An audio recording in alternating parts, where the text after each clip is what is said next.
متی کی انجیل اور اس کا 19واں باب جو 30 آیات پر مشتمل ہے۔ جب یسوع یہ باتیں ختم کر چکا تو ایسا ہوا کہ گلیل سے روانہ ہو کر یردن کے پار یہودیہ کی سرحدوں میں آیا، اور ایک بڑی بھیڑ اس کے پیچھے ہو لی، اور اس نے انہیں وہاں اچھا کیا۔ اور فریسی اسے آزمانے کو اس کے پاس آئے اور کہنے لگے، کیا ہر ایک سبب سے اپنی بیوی کو چھوڑ دینا روا ہے؟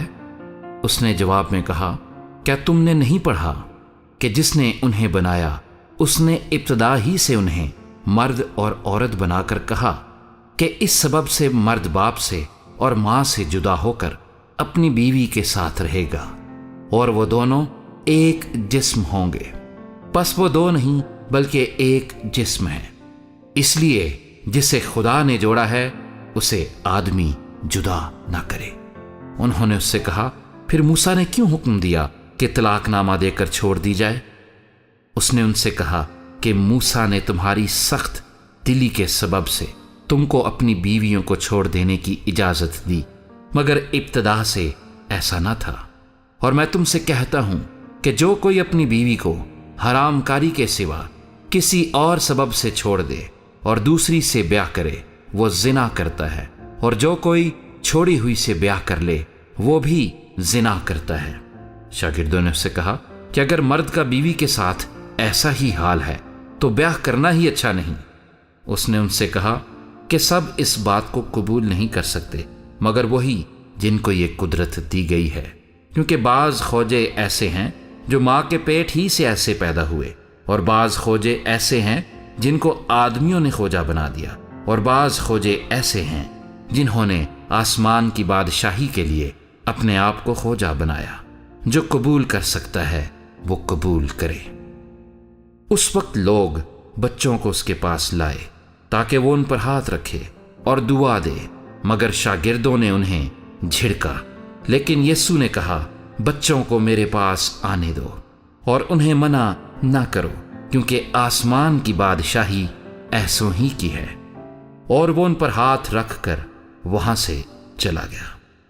اور دیکھو، ایک شخص نے پاس آ کر اس سے کہا، اے استاد، میں کون سی نیکی کروں تاکہ ہمیشہ کی زندگی پاؤں؟ اس نے اس سے کہا کہ تو مجھ سے نیکی کی بابت کیوں پوچھتا ہے؟ نیک تو ایک ہی ہے، لیکن اگر تو زندگی میں داخل ہونا چاہتا ہے تو حکموں پر عمل کر۔ اس نے اس سے کہا، کون سے حکموں پر؟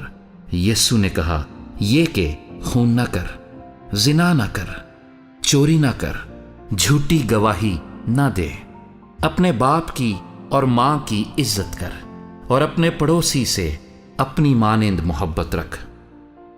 اس جوان نے اس سے کہا کہ میں نے ان سب پر عمل کیا ہے، اب مجھ میں کس بات کی کمی ہے؟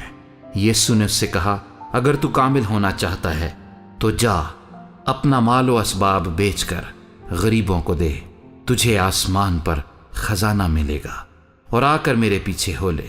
مگر وہ جوان یہ بات سن کر غمگین ہو کر چلا گیا، کیونکہ بڑا مالدار تھا۔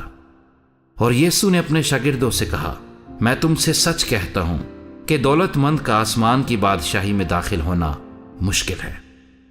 اور پھر تم سے کہتا ہوں کہ اونٹ کا سوئی کے ناکے میں سے نکل جانا اس سے آسان ہے کہ دولت مند خدا کی بادشاہی میں داخل ہو۔ شاگرد یہ سن کر بہت ہی حیران ہوئے اور کہنے لگے کہ پھر کون نجات پا سکتا ہے؟ یسوع نے ان کی طرف دیکھ کر کہا کہ یہ آدمیوں سے تو نہیں ہو سکتا، لیکن خدا سے سب کچھ ہو سکتا ہے۔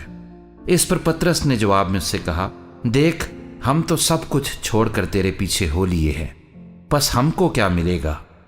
یسوع نے ان سے کہا، میں تم سے سچ کہتا ہوں کہ جب ابن آدم نئی پیدائش میں اپنے جلال کے تخت پر بیٹھے گا تو تم بھی جو میرے پیچھے ہو لیے ہو 12 تختوں پر بیٹھ کر اسرائیل کے 12 قبیلوں کا انصاف کرو گے۔ اور جس کسی نے گھروں یا بھائیوں یا بہنوں یا باپ یا ماں یا بچوں یا کھیتوں کو میرے نام کی خاطر چھوڑ دیا ہے، اس کو 100 گنا ملے گا اور ہمیشہ کی زندگی کا وارث ہوگا۔ لیکن بہت سے اول آخر ہو جائیں گے اور آخر اول۔